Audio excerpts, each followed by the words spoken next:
အဲ့တော့ဗီဒီယိုလေးစအောင်ခုချိန်မှာတော့ကျွန်တော်က Minecraft ဆော့ပြတော့ပေါ့နော်။ Okay game မင်းနေပြီဆိုgame မှာလုပ်တော့မယ်ပေါ့နော်။တခါတလေဆိုရင်တော့မဆော့တတ်တဲ့ game တွေရှိရပေါ့။အဲ့တော့မတောင်းပါနဲ့ဘိုးကြိုက်တဲ့ game ကျွန်တော်ကြိုက်တဲ့ game လေးတွေပဲဆော့ပြပါမယ်။ဟိုပေါ့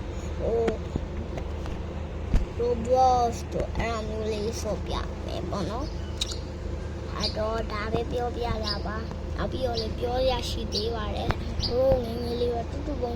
ဆော့ဘူးလားကျွန်တော်ကတော့တူတူပုံနိုင်တော့ဆော့ဘူးလေကျွန်တော်ကခုရွယ်တွေကအဟာကိုကြာကြီးနေတတ်တယ်ပေါ့နော်ဘာလို့လဲဆိုတော့အကင်ကြီးကတော်တော်လေးကောင်းနေပေါ့ဘာလို့တော်တော်လေးကောင်းနေတော့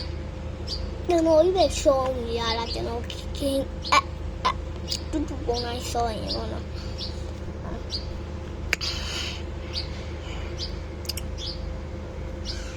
လူဝဲပေါ့နော်ကျွန်တော်ရုပ်ကမမီ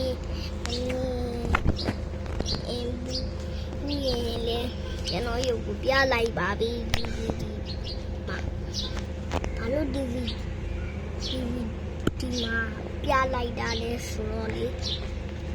ဒီဗီဒီယိုကကျွန်တော်ရုပ်ကိုပြပြီးတော့ပြောချင်လို့ကျွန်တော်တန်နဲ့ကျွန်တော်ကအဲ့လိုပဲပေါ့ဒါဝင်နေနေလေးရှိတော့လို့နဲ့